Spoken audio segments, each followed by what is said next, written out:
Amém, irmãos? Muito boa noite, espero que os irmãos estejam bem. Vamos salmodiar no Salmo 117. Salmo 117. Diz assim a palavra do Senhor: Louvai ao Senhor todas as nações, louvai-o todos os povos, porque a sua benignidade é grande para conosco, e a verdade do Senhor dura para sempre. Louvai ao Senhor. Até aqui. Vamos orar antes da palavra. Senhor, obrigado por mais esse dia, obrigado pela oportunidade que nós temos de aprender mais de Ti. Nós oramos em nome de Jesus, colocando essa palavra diante de Ti, pedindo que o Senhor venha nos dando entendimento, que o Senhor venha nos dando sabedoria, que o Senhor venha nos dando discernimento, que o Senhor venha, Senhor, operando em nosso meio nessa noite, no nome de Jesus. Amém. Amém. Amém, irmãos? Hoje eu vou começar de uma maneira um pouquinho diferente. Vamos abrir Carta de Paulo aos Efésios, capítulo 6. E eu vou ler esse versículo e depois nós vamos para o nosso texto base. Efésios 6.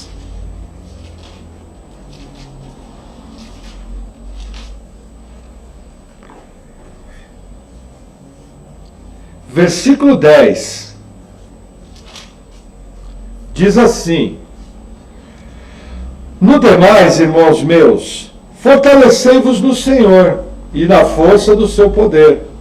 Revesti-vos de toda a armadura de Deus, para que possais estar firmes contra as astutas ciladas do diabo. Porque não temos de lutar contra a carne e o sangue, mas sim contra os principados, contra as potestades, contra os príncipes das trevas desse século, contra as hostes espirituais da maldade, nos lugares celestiais. Versículo 18.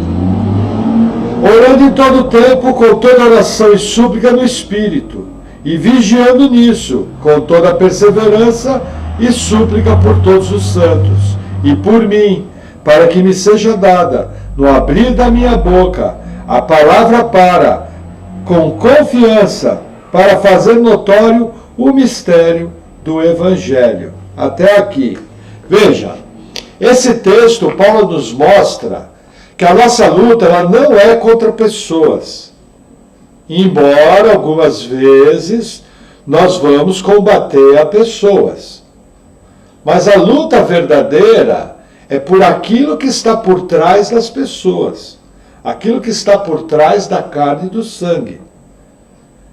E o que é que está por trás da carne e do sangue? O versículo 12 mostra: principados, potestades, príncipe das trevas desse século e hostes espirituais da maldade.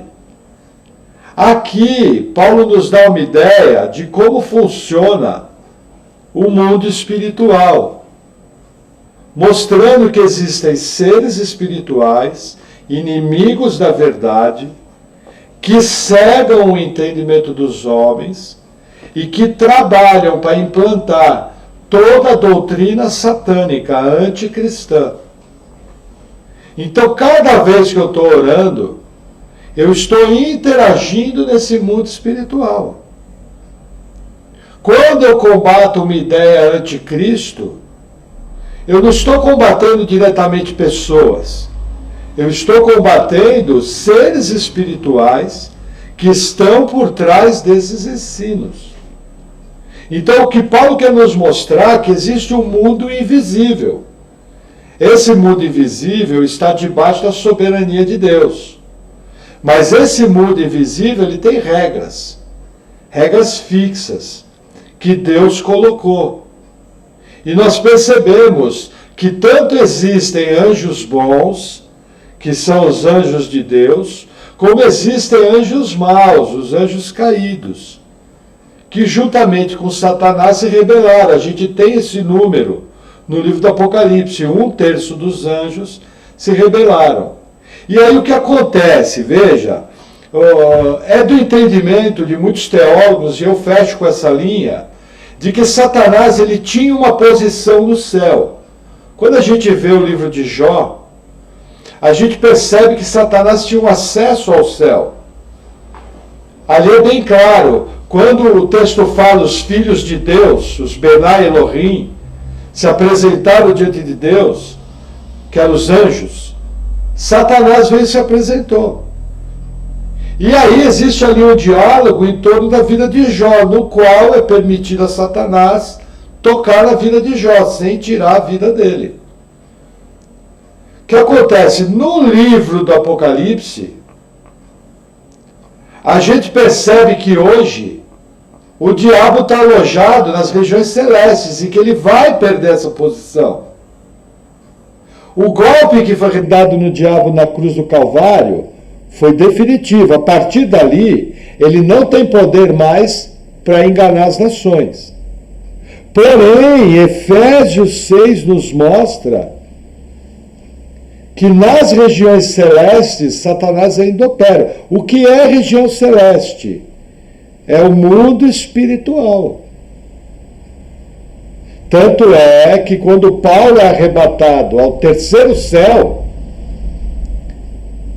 ali está o trono de Deus, a qual Paulo fala que ele viu coisas inefáveis. Então assim, a Bíblia não está dizendo que eu tenho primeiro céu, segundo céu, terceiro céu. Antigamente nós pensávamos assim, e de maneira errônea foi nos ensinado assim: primeiro céu é o que eu vejo, segundo céu é onde estão os principados e potestades, e terceiro céu é onde está o trono de Deus. Veja, é muito difícil você conseguir sustentar pela Bíblia esse ensino. Você vai ter muita dificuldade para sustentar isso. Então, é um ensino que a gente abandonou. Hoje nós temos uma interpretação mais simples. Quando está falando de terceiro céu, quando está falando das regiões celestes, está falando de mundo espiritual, ponto final. Que é o limite que a revelação bíblica me dá. Mas o que eu quero que você entenda é que ao fazer uma luta em oração, nós temos que entender o seguinte: batalha espiritual é real, a vida cristã exige a batalha espiritual, porém a batalha espiritual é uma batalha defensiva. O que acontece? Deixa eu mostrar um versículo para vocês.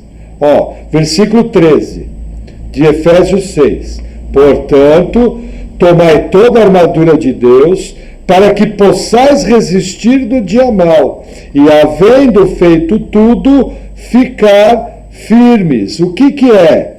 Possais resistir no dia mau, o original em grego me dá a entender o que? Não ceder território. Que território que é esse? O território conquistado por Jesus Cristo na obra da cruz do Calvário. Do histórico que nós viemos, nos foi ensinado que a batalha espiritual é uma batalha espiritual de ataque, na qual a igreja conquistava território. Veja, a igreja conquista território? Sim. Quando? Quando alguém é salvo. Parou aí. Entendeu? Nós temos que lembrar dos detalhes. Nem Jerusalém foi ganha pelo Messias quando ele veio aqui em carne. Então essa história de ganhar uma cidade toda para Jesus não existe. Nem o próprio Jesus ganhou toda Jerusalém para ele. Agora, cada vez que alguém é salvo, o reino de Deus é ampliado. O que é diferente do que se procura no movimento de batalha espiritual, colocando a igreja sempre numa condição de ataque, fazendo coisas como ato profético, como marcha para Jesus, como destronar principados e potestades da região, fazendo isso uma obra contínua da igreja, dizendo que é necessário que isso aconteça para a igreja avançar. Isso é uma visão errada. Para a igreja avançar é necessário que Jesus Cristo venceu na cruz do Calvário. E com seu sangue comprou salvos de todo o povo, língua e nação. Agora, o que acontece? Essa posição segura, ela pode ser abalada no dia mau, como diz Paulo em Efésios 6. E é no dia mau que eu tenho que vestir a armadura de Deus. Vestir a armadura de Deus é uma prática cristã, é o capacete da salvação, é o cinturão da verdade, as sandálias da preparação do Evangelho da Paz. O que Paulo faz? Paulo pega o soldado romano e, através das peças da veste do soldado romano, ele coloca uma característica espiritual. Aqui tem outro erro. Na igreja onde eu fui salvo, eles não ensinavam isso. Mas o povo da igreja, quando ia orar, falava o seguinte: irmão, tem que vestir a armadura. E aí a gente achava mais barato. A gente falava: eu coloco o capacete da salvação, a couraça da justiça, o cinturão da verdade, eu calço os pés. Veja, não é isso que a Bíblia está falando. A Bíblia está falando de práticas que tem que ser verdadeiras, que tem que ser bíblicas. Então, o que acontece? Vestir a armadura de Deus é praticar o evangelho verdadeiro e vivo. E quando você vai para a guerra espiritual, que é orar pelos salvos, orar para desfazer as mentiras do maligno, orar para que o engano de Satanás seja descortinado, é muito importante você estar com a sua vida em ordem. Por isso que a gente começa nossas orações pedindo perdão dos nossos pecados, como a gente aprendeu com o profeta Daniel. Agora, eu tenho que entender que nós, igreja, somos atacados, nós, igreja, somos perseguidos. Nós, igreja, somos alvo, somos escárnio para o mundo. Então, toda batalha espiritual está baseada no seguinte: não ceder território. Porque a vitória já foi dada, eu não tenho que vencer nada. Quem venceu foi Jesus. E essa autoridade ele deu à igreja, que é o seu corpo. Então eu tenho que entender outro detalhe: na consumação de tudo, todos os inimigos vão ser colocados debaixo dos pés de Jesus, entre aspas, de nós, igreja. Porque nós somos o corpo. Lógico que o texto está ligado, colocando a superioridade de Jesus. Mas veja, se eu sou igreja e eu sou o corpo de Cristo, eu também sou participante dessa vitória. Entendeu? Agora, não tem aquela história que a gente fazia nas musiquinhas: eu piso no diabo, Era a coisa mais bonita, mas sabe, essa musiquinha eu piso no diabo, é perigoso expulsar o demônio de tanto rir. Porque é uma coisa tão ridícula no mundo espiritual, você dizer que você pisa no diabo. Que é perigoso ele rir demais, aí ter um mal-estar e ser expulso de tanto rir. Isso é arrogância. Porque o arcanjo Miguel, quando contendia pelo corpo de Moisés, está lá na epístola de Judas, ele não ousou lançar juízo infamatório contra Satanás. Ele não chegou para Satanás e falou: Satanás, você é um derrotado. Satanás, você está debaixo do meu pé. Não. Ele falou: o Senhor te repreenda. O arcanjo Miguel, alta hierarquia de anjos do Senhor. Ele é o príncipe do povo de Deus. Então, assim, a igreja tem autoridade sobre o diabo? Sim. Mas essa autoridade não provém dela. É uma autoridade delegada, dada por Jesus Cristo, na obra da cruz do Calvário. Quer ver? Vamos voltar um pouquinho, Efésios capítulo 1.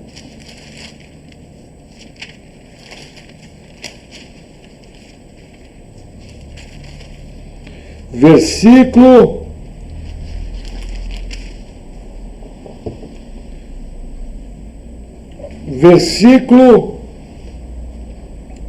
17, diz assim: para que o Deus de nosso Senhor Jesus Cristo, o Pai da glória, vos dê em seu conhecimento o espírito de sabedoria e de revelação, tendo iluminados os olhos do vosso entendimento, para que saibais qual seja a esperança da sua vocação, da igreja, e quais as riquezas da glória da sua herança nos santos, e qual a sobreexcelente grandeza do seu poder sobre nós, os que cremos, segundo a operação da força do seu poder, que manifestou em Cristo, ressuscitando dentre os mortos e pondo à sua direita nos céus, acima de todo principado e poder e potestade e domínio e de todo nome que se nomeia, não só nesse século, mas também no vindouro, e sujeitou todas as coisas a seus pés, e sobre todas as coisas o constituiu como cabeça da igreja, vírgula, que é o seu corpo, a plenitude daquele que cumpre tudo em todos. Percebem? Nós temos que abrir os olhos para entender a grandeza do poder de Cristo. E que Cristo está sentado à direita de Deus Pai, acima de todo principado, toda potestade, tanto no século passado, como no presente século, como no porvir. E essa autoridade ele deu à igreja. Ele fecha os evangelhos falando em meu nome, falarão novas línguas, expulsarão demônios, orarão e as pessoas serão curadas, porque essa autoridade foi dada à igreja. Essa é uma autoridade que só vem depois da obra da cruz do Calvário. Então eu tenho que entender que a situação que eu tenho hoje, os santos da antiga aliança não tinham. Com essa desenvoltura, com essa profundidade, com essa vitória garantida. Agora, jamais, aqui até vai, eu não gosto muito de regra, primeira regrinha, jamais infame Satanás. Jamais fique com conversinha. Ah, diabo, você é um vendido, você não sei o quê.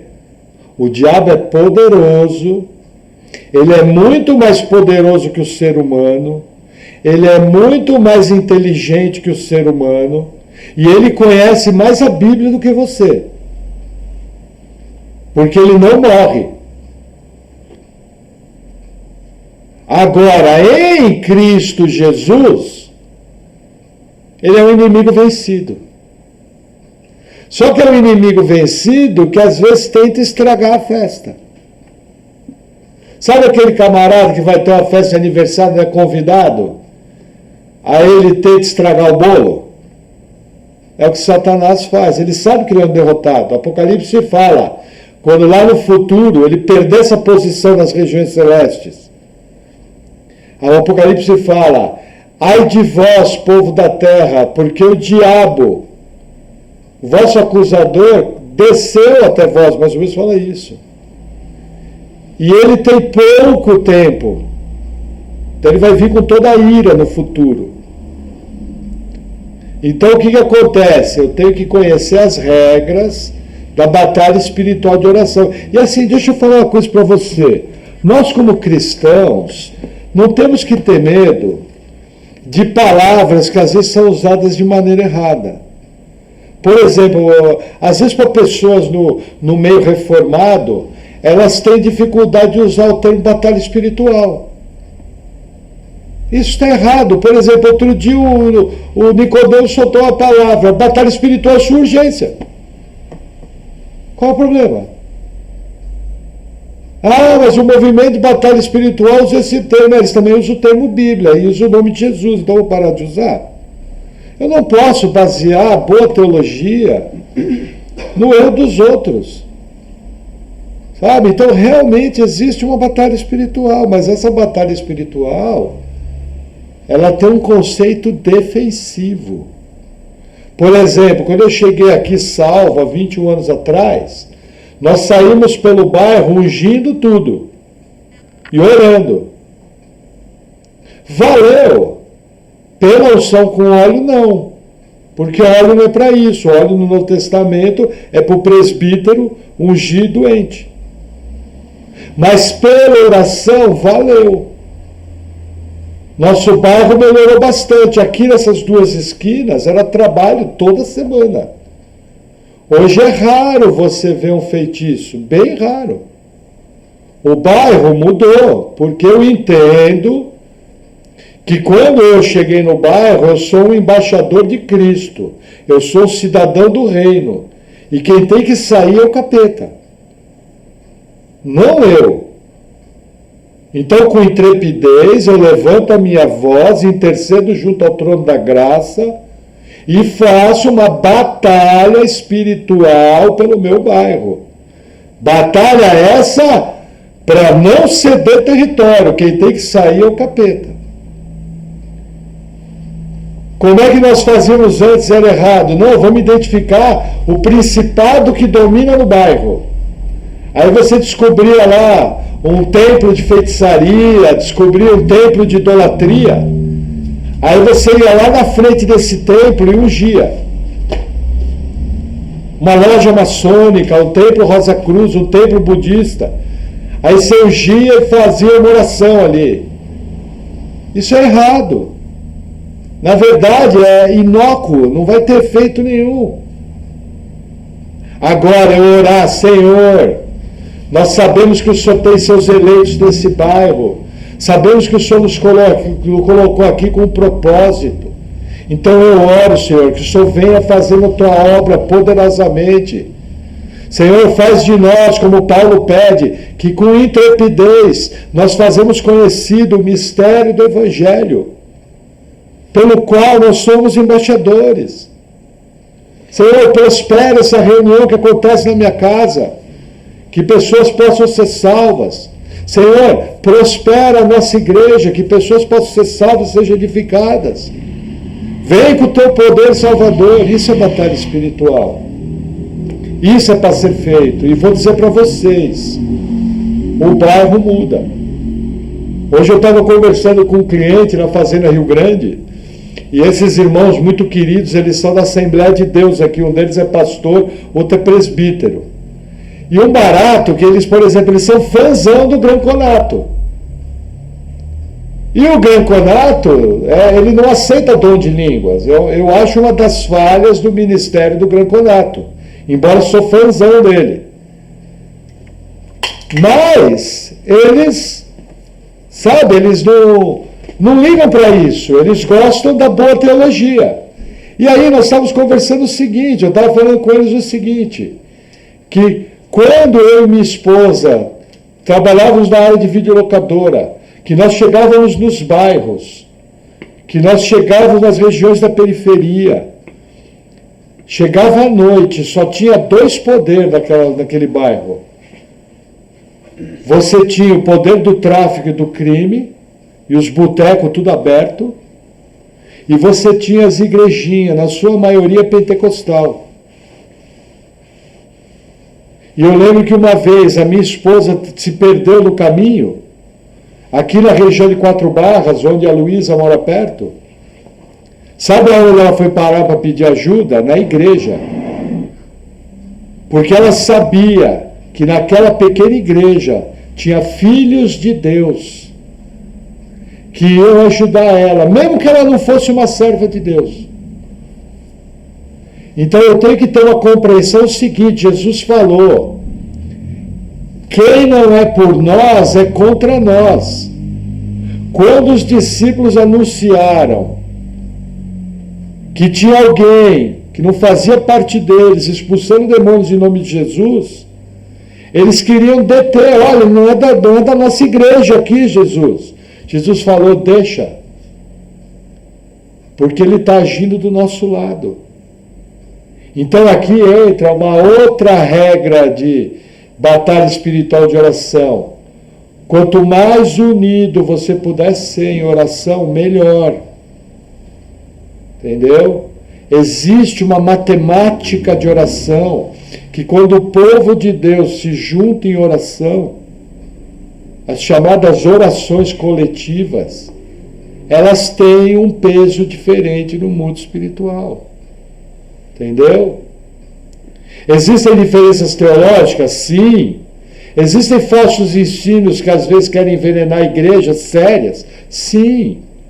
Aonde que eu combato o falso ensino? Na pregação do Evangelho. E o que eu faço com irmãos nascidos de novo, que às vezes congregam em igrejas que têm algum falso ensino? Eu respeito eles, eu os amo, e se aparecer uma oportunidade, eu posso discutir com ele o assunto ou não. Mas jamais ter um sentimento sectário. Porque nós todos vamos para o mesmo céu. E muitos de nós foram salvos porque irmãos muito humildes, muito simples, oraram pela nossa salvação. Porque a gente sabe pela Bíblia que a ferramenta que Deus usa para a salvação é a pregação do Evangelho e a oração de sua igreja. Isso é uma ferramenta bíblica de salvação. Então eu tenho que ser agradecido. Eu tenho que ser agradecido por morar num país onde pelo menos 1/3 do país é cristão. Então eu tenho que começar a ter olhos favoráveis à igreja. Muito melhor viver num país onde erros teológicos têm que ser corrigidos do que viver num país ateísta, onde 99% da população é até, não crê em Deus. Se você morasse na Europa, você ia chorar. Um dos países mais cristianizados no mundo, a Estônia, 88% diz que nem liga para Deus. Nem liga. Do que sobra, 11% é cristão nominal. E do que sobra, 1% é crente de verdade. Eu prefiro estar aqui, ensinando a Bíblia corretamente, corrigindo erros teológicos, mas orando junto, com filhos de Deus que têm o mesmo propósito. Amém? Vamos agora começar essa pregação. Vamos ao livro do profeta Daniel, capítulo 10. Estou brincando, é que essa introdução era necessária. Daniel, capítulo 10.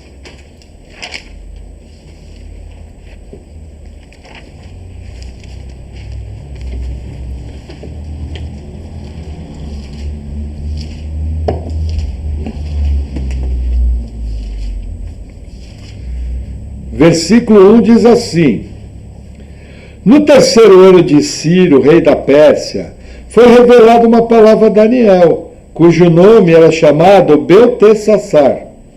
A palavra era verdadeira e envolvia grande conflito.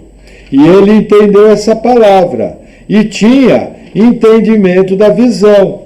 O que acontece? Daniel teve uma revelação da parte de Deus. Essa revelação envolvia grande conflito. Daniel teve entendimento dessa visão. Mas o texto continua, versículo 2. Naqueles dias eu, Daniel, estive triste por 3 semanas, e alimento desejável não comi, nem carne, nem vinho entraram na minha boca, nem me ungi com o guento, até que se cumpriram as 3 semanas. O que acontece? Aquela revelação, ela trouxe um estado de espírito temeroso para Daniel. Daniel ficou abatido no seu espírito. Daniel entrou num jejum que a gente chama jejum de manjares. Provavelmente aquele não comeu carne, não comeu nenhuma iguaria, não tomou vinho. Provavelmente ele só se alimentou de legumes, de alimentos para fazer uma manutenção da vida dele. E o que ele estava fazendo? Está subentendido no contexto. Ele estava num período de oração e de busca à face de Deus. Por exemplo, no momento que nós estamos passando, somente oração não basta. É necessário caminhar a segunda milha. É necessário ter uma atitude de discípulo de Cristo. Por isso que nós estamos entrando num período de oração com jejum. É um degrau um pouco mais profundo. É um degrau de uma busca da face de Deus um pouco mais profunda. É um degrau da dependência da atuação de Deus de maneira mais intensa.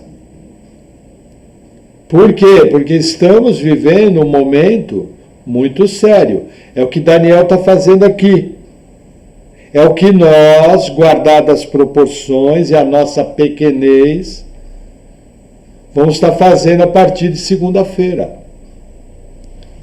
Vamos estar buscando a Deus com orações e com intercessões e com jejuns. Buscando a face do Senhor, nos colocando na dependência de Deus. Amém? Versículo 4. E no dia 24 do primeiro mês, eu estava à borda do grande rio Hiddekel. Gente, rio Hiddekel é o rio Tigre, pode anotar aí na sua Bíblia. Tá? Aquele está no coração da Mesopotâmia. Entende? Por que eles estavam na beira do rio? Porque tem mais unção orar na beira do rio? Não, porque era um local retirado, onde os anciãos de Israel provavelmente se reuniam para orar. Como a gente vê no caso de Lídia, vendedora de púrpura da cidade de Tiatira, em que os judeus tementes a Deus se reuniam na beira do rio. É o que Paulo descreve no livro dos Atos dos Apóstolos, capítulo 16. Entendeu? E o texto continua, versículo 5. E levantei os meus olhos e olhei, e eis um homem vestido de linho, e os seus lombos cingidos com ouro fino de Ufaz, e o seu corpo era como berilo, e o seu rosto parecia um relâmpago, e os seus olhos como tochas de fogo, e os seus braços e os seus pés brilhavam como bronze polido, e a voz de suas palavras era como a voz da multidão. Veja, 2 pontos importantes aqui, 3. Primeiro, lembra muito algumas descrições do livro do Apocalipse. A apresentação de Jesus. Porém, mais à frente do texto, não parece ser Jesus. Por quê? Parece ser um anjo que precisou do auxílio do arcanjo Miguel. Como que eu sei que aqui não foi Jesus, provavelmente? Porque Jesus não precisaria de auxílio. E Miguel vai ajudar esse ser. O que eu entendo aqui? É um anjo revestido de poder e revestido de autoridade real. Parecido com aquele anjo do Apocalipse, se eu não me engano, Apocalipse 9, em que ele tem toda a característica da vestimenta de Jesus, só que ele é um anjo normal. O que mostra aquilo? Mostra uma autoridade real, uma autoridade vinda diretamente do trono de Deus. É um anjo enviado. Agora veja que interessante. Quando a gente vai no livro do profeta Isaías, e a gente vê os serafins e os querubins, eles têm uma descrição. Quando a gente vai no livro do profeta Ezequiel, e a gente vê os serafins e querubins, ele tem uma descrição diferente dessa. Quando a gente vai para Apocalipse capítulo 4 e 5, os seres que estão em volta do trono de Deus tem uma descrição diferente, exceto os 24 anciãos, que tem uma descrição humana. Nesse caso aqui, esse anjo com essa descrição, ele aparece em forma humana. Olha que interessante, vou reler o versículo 5. E levantei os meus olhos e olhei, e eis um homem vestido de linho. Então esse anjo se apresentou em forma humana. é um enviado de Deus. E aí o texto continua, versículo 7.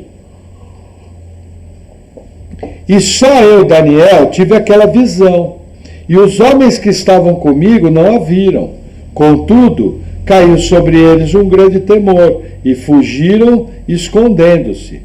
Fiquei, pois, eu só, e a contemplar a grande visão, e não ficou força em mim.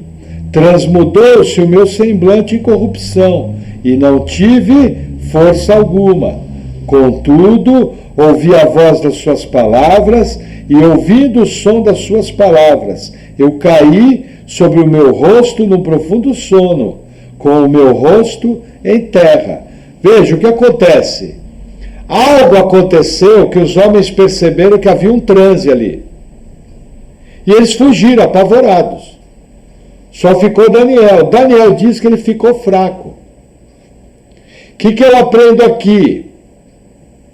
Que nesse caso aqui, nessa experiência espiritual, Daniel sentiu fraqueza. Olha a frase que eu estou falando. Nessa experiência espiritual. Por quê? Porque eu acho um problema a gente pegar uma experiência individual de Daniel e querer generalizar para o povo de Deus. Eu não vejo Pedro passar por essa experiência, eu não vejo João passar por essa experiência, eu não vejo Tiago passar por essa experiência. O máximo que eu vejo que se aproxima disso foi o apóstolo Paulo quando caiu do cavalo, quando viu Jesus. O máximo que eu vejo é isso. Então eu não posso generalizar. Por quê? Porque o fato do profeta cair num profundo sono querem dizer que é o cai-cai na igreja. Mas olha a característica, ele caiu com o rosto em terra. Ele não caiu de costa, porque alguém empurrou, ou ficou fazendo força. Olha que interessante, mais à frente a descrição aumenta. Versículo 10. E eis que certa mão me tocou, e fez com que me movesse sobre os meus joelhos, e sobre as palmas das minhas mãos. Como é que Daniel estava? De 4. Não é cai-cai. Eu não posso pegar a experiência de um profeta única, dentro de uma visão, e querer trazer ela para os dias de hoje. Não existe na Bíblia nenhum texto claro que justifique a chamada faneria, que é o movimento do cai-cai. Não existe.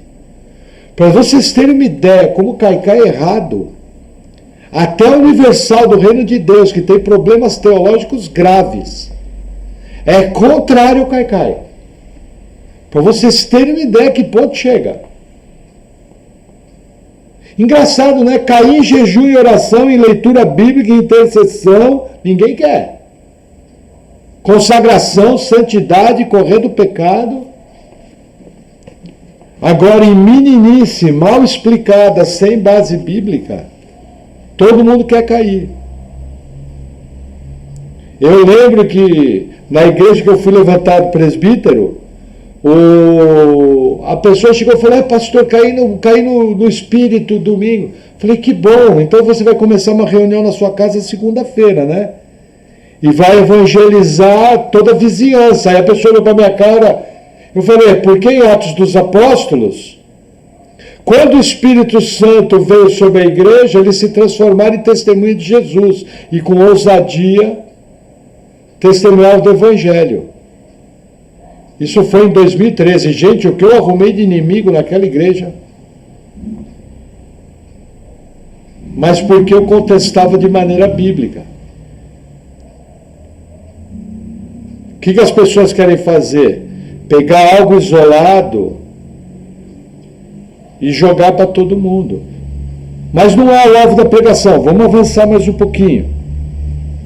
Versículo 11. E disse-me: Daniel, homem muito amado, entenda as palavras que vou te dizer, e levanta-te sobre os teus pés, porque a ti sou enviado. E falando-lhe comigo essa palavra, levantei-me tremendo.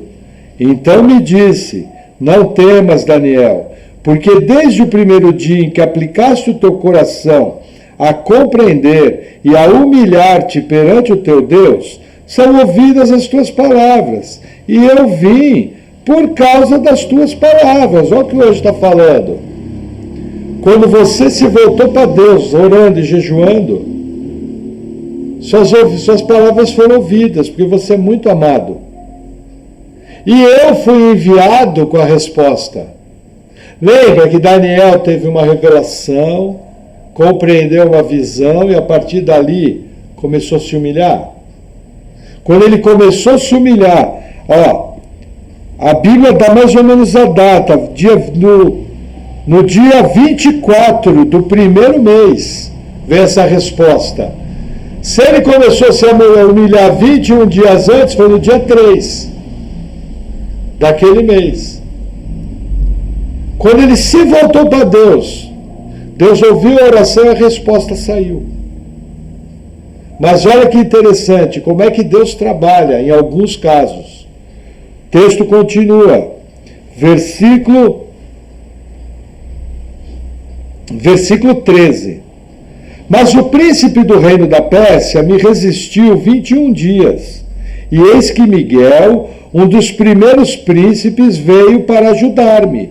E eu fiquei ali com os reis da Pérsia. Entende porque esse anjo não pode ser Jesus? Jesus não precisa de ajuda para vencer a criatura. Então esse aqui é um anjo mensageiro. Só que o que acontece? A Bíblia fala que quando ele estava a caminho, um ser chamado príncipe da Pérsia começou a resistir a ele. Resistiu num ponto tal que no tempo humano levou 21 dias. No tempo humano.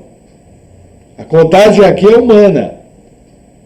No tempo Kairos lá de Deus, a gente não sabe quanto tempo levou.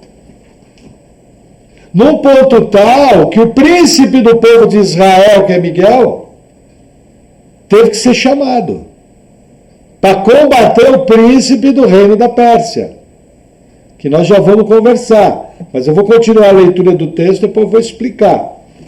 Aí continua, versículo 14.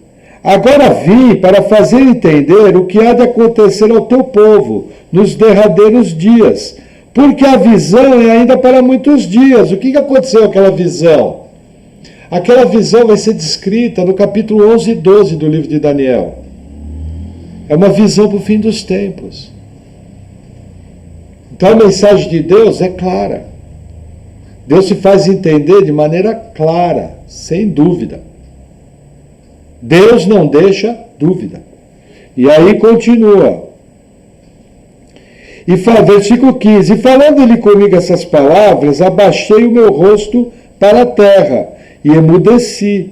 E eis que alguém, semelhante aos filhos dos homens, tocou-me os lábios.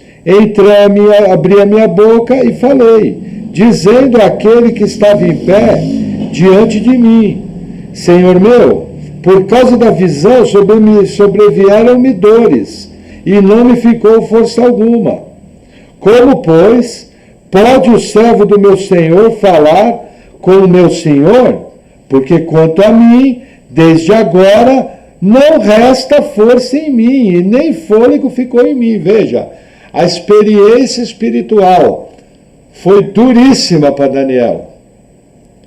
Daniel precisou de um reforço espiritual, é o que está descrito aqui. Ele chegou a emudecer.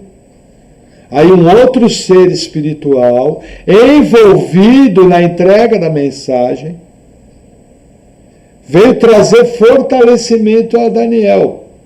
Sabemos por quê? Não. Nós só sabemos o que. Daniel enfraqueceu e emudeceu. E foi necessário fortalecimento espiritual. Ponto final. Parou aqui. O texto não fala mais nada. Se alguém quiser falar além disso, está falando por sua conta e risco. Eu, na minha maneira de interpretar a Bíblia, eu jamais avanço. Talvez Granconato, Hernandes Dias Lopes, alguns de Nicodemos, como são muito mais capazes do que eu, possam até falar alguma coisa a mais. Mas eu prefiro essa teologia mais ortodoxa, mais firmada no texto. E aí continua, versículo 18.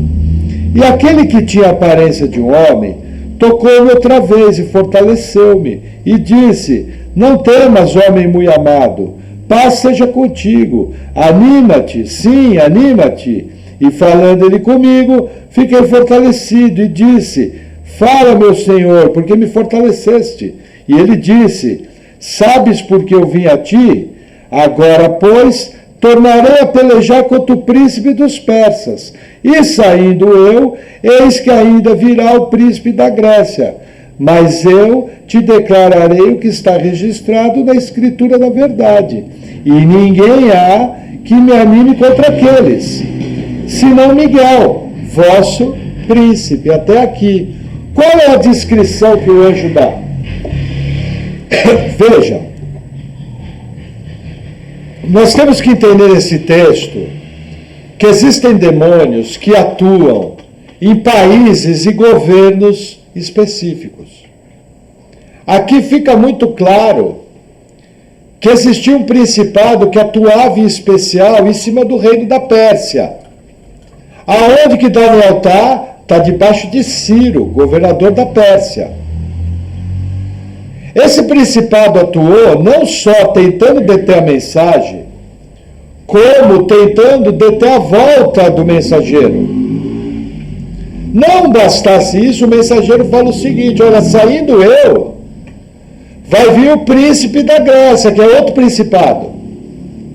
Veja, qual foi o reino que substituiu o reinado dos persas? Alexandre o Grande, em 330 a.C. Reino grego. Então, o que eu aprendo aqui? Por exemplo, hoje no mundo, nós, igreja, estamos lutando com os seres espirituais na área do marxismo cultural. Em países onde o marxismo é político, é um outro tipo de demônio que atua. Em países onde o ateísmo é presente, é uma outra atuação demoníaca.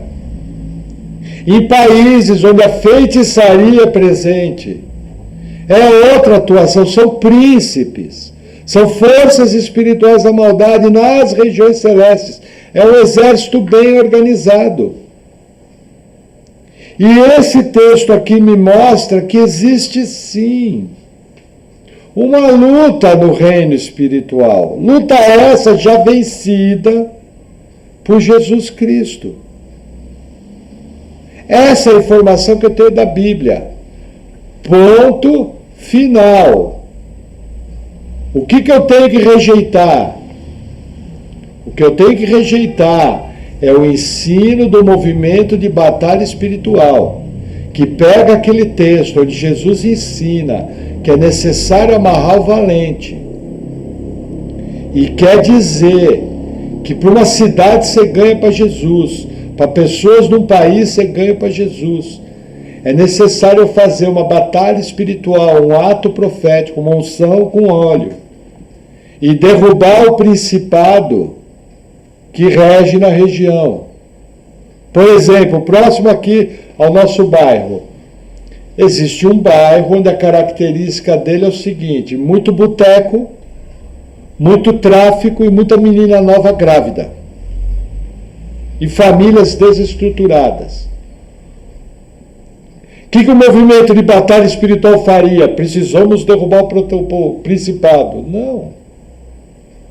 O que a igreja faz? Nós vamos entrar lá dentro, nós vamos evangelizar, pessoas vão nascer de novo, a vida dessas pessoas vai ser mudada, e quem está em volta delas, a vida vai ser mudada. Essa é a batalha espiritual.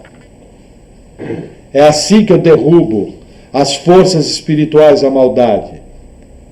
Lógico que tem todo um glamour, tem todo um folclore, tem toda uma vaidade. Vamos derrubar o principado da Igreja Católica, Vamos derrubar o principado da feitiçaria. Vamos derrubar o principado da prostituição. Gente, o texto é claro. Esses demônios eram designados para agir no reino da Pérsia. E eram designados para agir. Eram designados para agir no reino da Grécia. Existem espíritos malignos designados para agir em cada lugar. Só que a maneira de derrotá-los é com oração, jejum e pregação do Evangelho. Essa é a maneira de derrotá-los. Não é pegando helicóptero e derramando óleo na esplanada dos ministérios. É orando pelas autoridades. É orientando a igreja em votar em candidatos com uma proposta correta. É buscando a implantação do reino de Deus, ganhando almas para Jesus. E entendendo que o mundo jaz no maligno. Então o que eu tenho que entender? No seu bairro, na sua família, nos seus amigos, tem demônio atuando? Tem. Eles foram designados para isso? Foram. Como eles vão ser derrubados? Com a pregação da verdade, com a oração intercessória, com o jejum, com a ampliação do reino de Deus, através dessas práticas. Só isso. Nós queremos tirar a grande verdade do Evangelho, que é assim. É muito mais difícil eu convocar uma igreja para 21 dias de oração com jejum do que eu pegar numa sexta-noite e falar, nós vamos fazer um ato profético. E vamos caminhar pela rua cantando. Curitiba é de Jesus. Sabe? Aí vai todo mundo embora para casa enganado, feliz, enganado, mas feliz. Achando que Curitiba foi ganho para Jesus. Mas não foi. O que máximo que pode ter acontecido é se no meio do caminho alguém foi evangelizado e foi salvo. O máximo que pode ter acontecido é se no meio do caminho pessoas sinceras com Deus oraram genuinamente, de maneira bíblica, clamando o poder de Deus se manifestando naquele lugar. Desses fervos só se aproveita isso. Nós não podemos negar que as orações que são feitas nesses fervos não são válidas. Aí seria um erro. Porque a grande maioria que está lá nasceu de novo. A grande maioria que está lá vai para o mesmo céu. O único detalhe é que está supervalorizando uma prática que não vai ter o efeito que imagina que vai ter. Então, isso é importante entender. Eu não posso desvalorizar que no ato profético, pessoas são evangelizadas e acontece novo nascimento e pessoas são salvas. Agora, só isso. Parou aí. Ninguém vai derrubar principado, ninguém vai derrubar potestade. Daniel nem sabia o que estava acontecendo. Vocês conseguem compreender isso? Daniel orou e jejuou por 21 dias e nem sabia o que estava acontecendo. Se o mensageiro não fosse enviado e não contasse para ele, ele nem sabia. Veja, eu não sei quando eu oro qual é a movimentação espiritual que acontece. Eu não sei. Eu só sei que assim que eu oro, a minha oração é ouvida e Deus vai responder segundo a sua vontade. Agora, o que vai fazer é invisível. Por exemplo, pregadores que falam: eu oro, Deus, que o Senhor acampe os seus anjos aqui de querubim, serafim, tal. Veja, a Bíblia fala: dará ordem a seus anjos ao meu respeito. Eu não preciso orar. Existem anjos designados por Deus a nosso respeito. Percebem? O que acontece? que acontece? É muito importante eu ter uma visão espiritual correta, ter uma prática de oração e jejum correta e fazer tudo de maneira bíblica. Amém? Vamos orar?